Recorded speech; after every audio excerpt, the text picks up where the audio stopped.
Welcome to This Week in East Brunswick. This week, East Brunswick and Milltown discovered what a potential chemical disaster might be like in a mock drill at the Freed Industries Superfund site. The library began recruiting students for their summer reading club.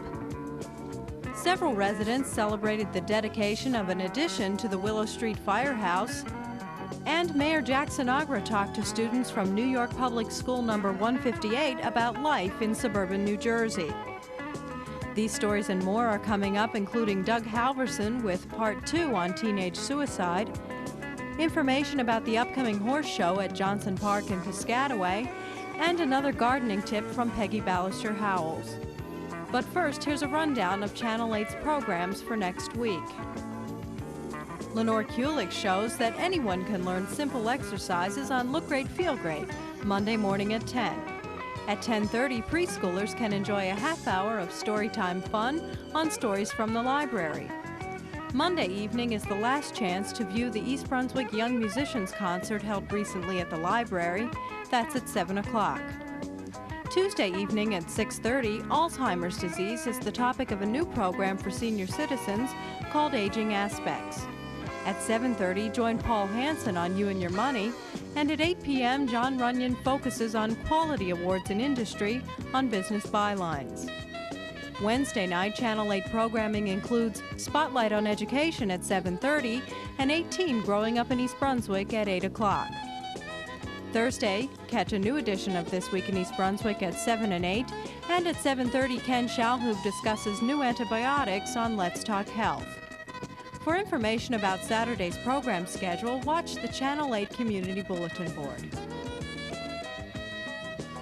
Freed Industries, a federal Superfund site located on Fresh Ponds Road in East Brunswick, was the stage Wednesday night for several simulated disasters organized by EPA officials. The drills were designed to test the response readiness and coordination of local emergency units in the event of accident, fire, or chemical release at the Freed site. Because Freed is located on the border of East Brunswick and Milltown, fire and rescue squad units from both townships responded. Joe Costantino, the on-site coordinator for the EPA's technical assistance team, spoke from the command post. We were working in conjunction with the township, and what we developed was a plan on how the township would respond to an emergency situation here at the Freed site. And part of that involved, identifying the site and areas of potential evacuation around the site. On this, numbered 1 through 16. With that, EPA took this information and on the USGS map, standard map, developed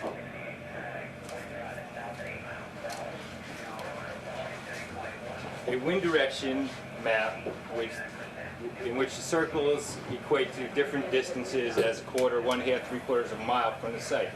What we did is, as soon as the fire department with their observation tower identified the plume and the direction of the plume, we lined this up in the direction that the plume was heading, and then having known already that the substance we hypothetically were dealing with out here was benzene, we had computer simulated models made of what the plume would look like and how far it would go at a concentration of 1 part per million, which is the time-weighted average that a worker could be exposed for an 8-hour duration.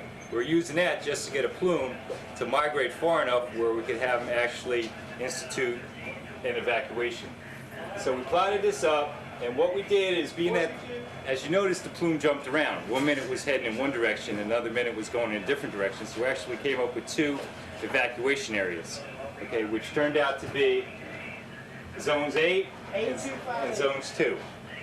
Now the township then responded with that information and proceeded to send police department officials to those areas just to make sure they went to the right areas, and if it was a real situation, they would evacuate the residents in those areas to pre-designated staging areas such as the Senior Citizen Center and a couple of schools in the area. In the event of a real evacuation, people would have been brought to those locations. We plotted this out, and we got our two evacuation zones. What we did this afternoon was planted a couple of 5-gallon pails in those evacuation zones with certain information inside that we ask these evacuators to go in and find and then relay that information back to the command post, who in turn would relay the information back here to us, okay, just to make sure that they're able to go to the right areas and make a thorough search of each area. Okay, also in conjunction with that is Middlesex County Hazmat is going through a mock air monitoring in those zones, just testing, you know, fictitious concentrations of contaminants in the air. Okay, and where we stand now, the fire department came in, they responded in a proper manner in level B apparatus. They assessed the situation, they went into the preliminary assessment, they were able to identify the information on the drums that we placed there, relayed that back to their command post. They were able to correctly identify the substance we labeled the drums as and react accordingly. They removed the 2 victims, they brought them out, and rather than have them go through the whole scenario with decon, they inquired about what our decon procedures were here, which we would have to institute. So we said, okay, the victims are now decon, and now we're waiting for a medical evacuation of those. And that's where we stand right now. Vic Romatowski, incident coordinator for the township, said that in all, township officials and volunteers from the fire and rescue squad units invested hundreds of hours in preparing for the drill.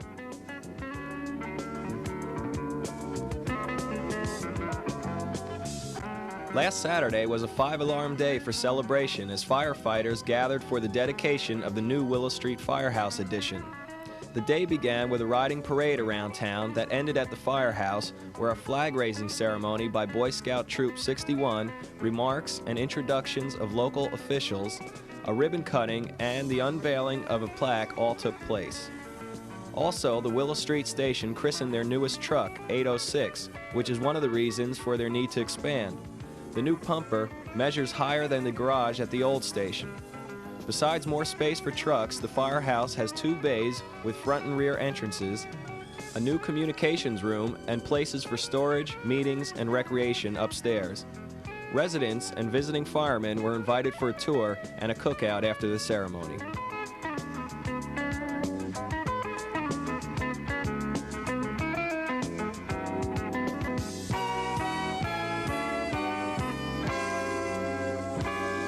Students at Lawrence Brook School were treated to a play about One-Eyed Jake as part of the library's summer reading club recruitment. Several staff members from the Youth Services Department of the library, with the help of some Lawrence Brook students, performed to a captive audience. Said the crew, your ship will sink with the weight of the feathers.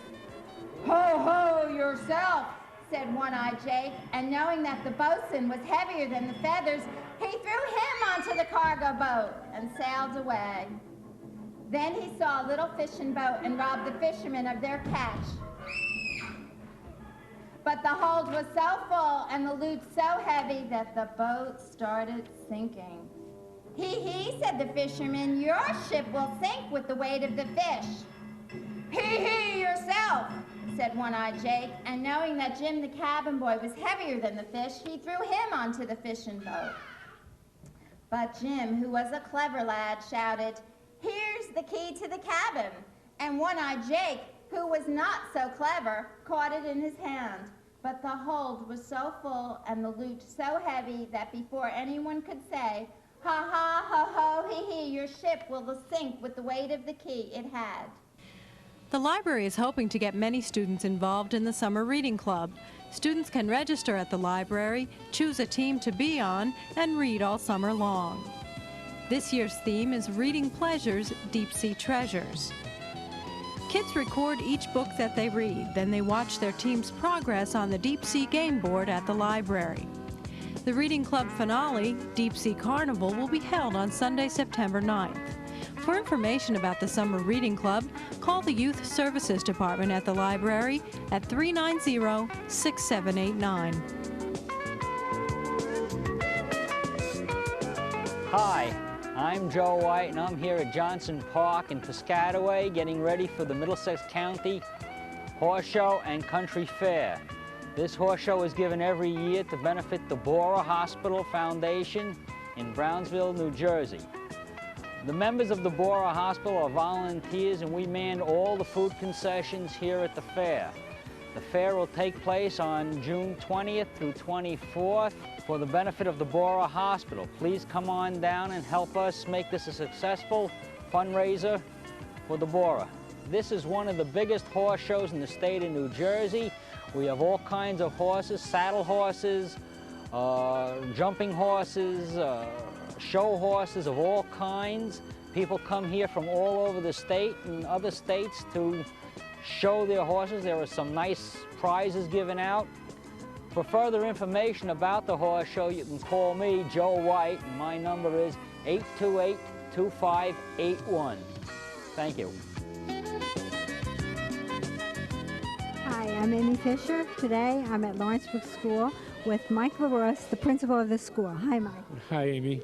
Will you tell us what is happening here today? You have very special visitors and a guest besides. Would you tell us the program that's going on? Sure. Today's activity is the culmination of a year-long project, really reflecting the social studies curriculum, where second grade students study the differences and similarities between suburban, urban, and rural communities. So to do that, the 3 Lawrenceburg teachers here in the second grade established a pen-pal relationship for our students here with New York City school students. Today we're playing host to them, and they have been our guests all day. The culminating activity right now is that they are going to be asking our mayor some questions that they have prepared. So the whole day has been focused from the curriculum based on similarities and differences between urban and suburban communities.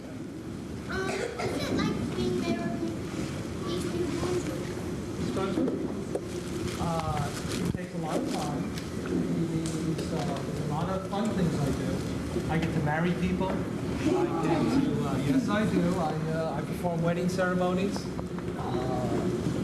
I get to run the town, make sure that it's a safe place, make sure that there's parks for our kids to play in and safe things to do.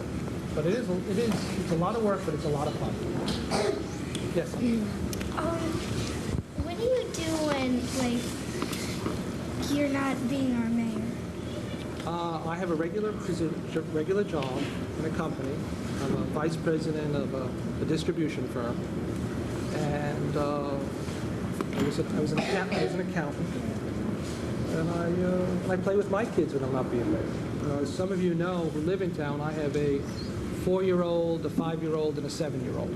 So I have one in second grade myself. Yes, go ahead.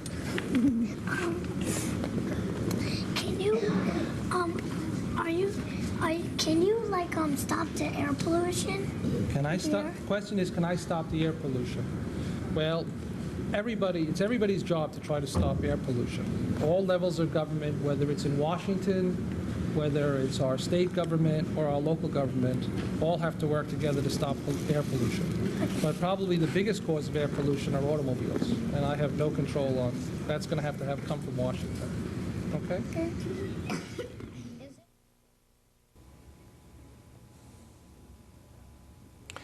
Welcome. I'm Doug Halverson, Director of Consultation and Education at the Middlesex County Mental Health Clinic.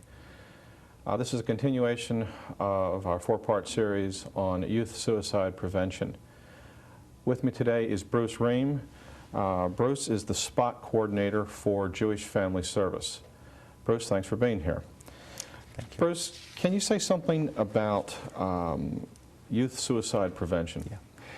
Youth suicide, Doug, is, as been said before, a very troubling issue, and the best way that we really know how to address this is through prevention. Prevention can exist on a number of levels.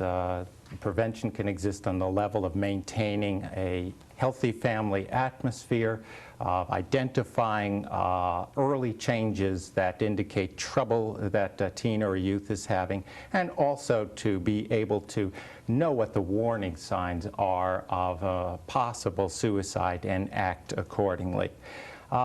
I am the coordinator of the SPOT program, and as the coordinator, I see that our program attempts to address those aspects of prevention which provide or teach the healthy family environment. And what we're talking about here is for parents as well as teens to learn to respect each other and their feelings, for parents to recognize the needs of their teens, for parents to utilize appropriate discipline methods, methods that enable their teens to deal with incentives, but also to understand that there are limits to behaviors and that there are logical consequences on certain behaviors.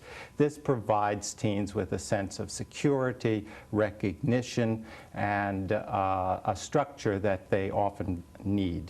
Now, there are many times when even parents attempt to provide this kind of family, healthy family environment, and it still doesn't work. Teens become troubled. Teens become troubled for many reasons. Some may have learning disabilities, others chronic illnesses, physiological imbalances. Indeed, there are many stressors today. Today's society is very complex, and teens often do not know how to deal with the complexities here. This is something we attempt to deal with in our SPOT program to help teens and their parents to learn better coping skills, problem-solving skills, which are essential in the effort of prevention of self-destructive behaviors and suicidal behaviors.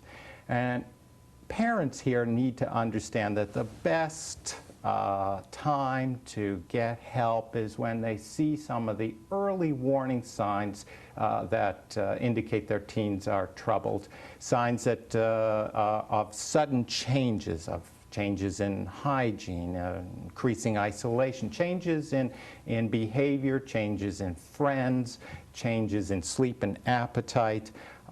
These are very important for parents to note, and they also need to note the difference between the usual kinds of changes that adolescents commonly go through and these types of changes, which are marked more by a deterioration, a progressive deterioration, in which there are increasingly self-destructive behaviors.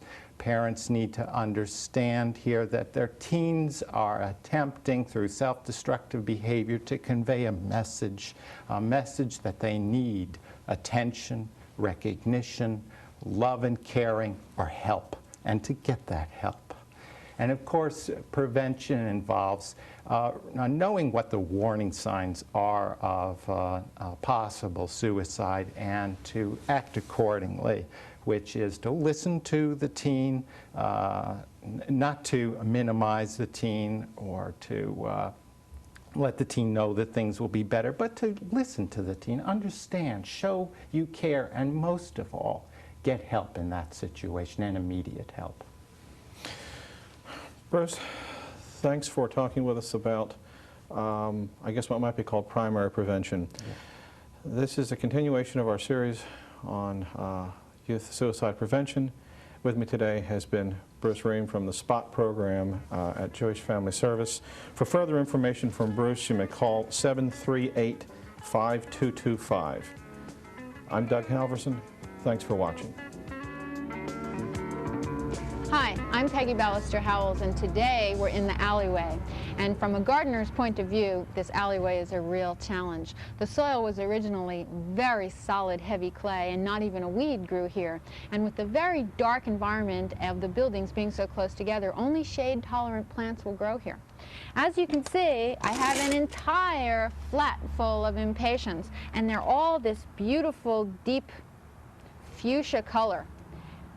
I like the idea of having a uniform bed of impatiens in here because it blends so well with the different textures and shades of green of the many, many ferns that grow in this alleyway now and thrive. One of my favorites is the little toothed wood fern. It spreads very, very nicely. It's not an invasive spreader, but does send up its nice bright light green fronds, and it doesn't get very tall, so it's a nice fern for the front of the bed. Directly behind the toothed wood fern is the ostrich fern, a much taller, plumed type of fern that's very tall and graceful in its appearance. There are a number of other ferns that are in the alleyway that are also doing very well. The cinnamon fern doesn't seem to be spreading at all, which is a little bit of a disappointment, but it does have that interesting frond that comes up the center that is actually the reproductive part of the plant. In addition, we have the sensitive fern, which is another low-growing fern native to the woods in New Jersey, and the Japanese painted fern, which is also very attractive. One other fern doesn't seem to be thriving, but I have my fingers crossed and hope it will pick up this year, is the royal fern. And all of these ferns love the moist, damp soil that you would find in the woods and the shade that is conveniently provided by these buildings. I'm going to put a few impatiens in here and hope that this bright fuchsia color will brighten up the alleyway, and we'll just have to see how it looks next week here in the backyard.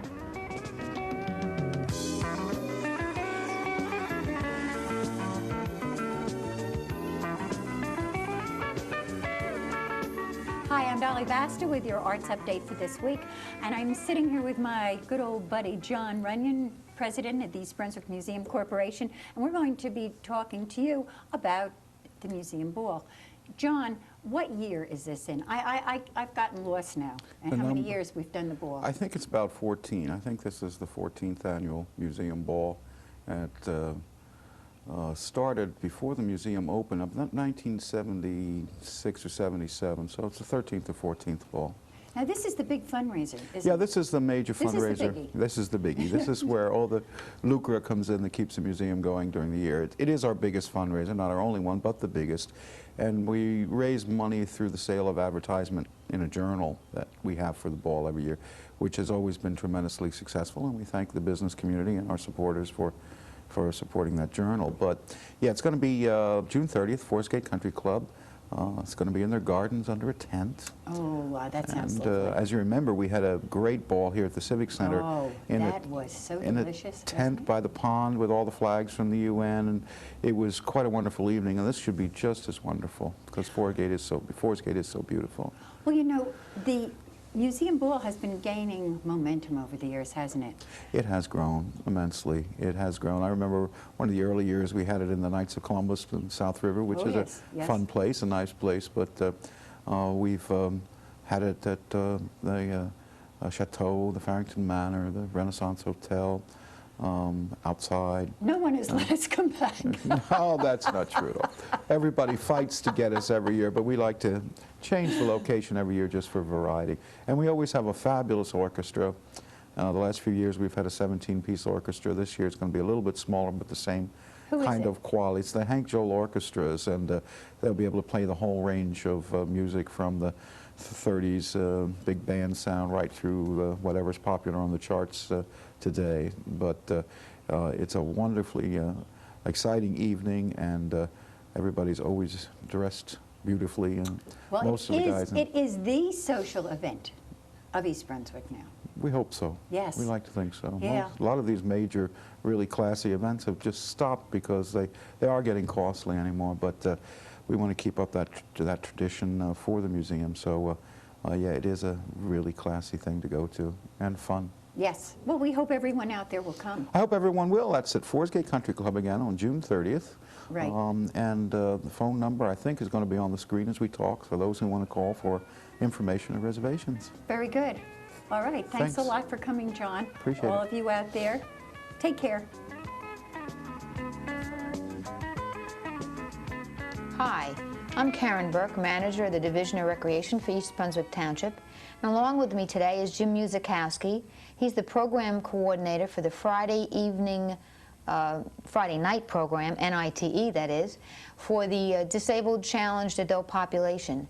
And what we'd like to do is just bring you kind of up to date on what's going to happen in the second series of programs that we're running for our handicapped population. Jim, why don't you start us off and fill us in and carry the ball. Well, thank you very much, Karen. I'm really excited about this. The next 7 weeks, we have quite a lineup.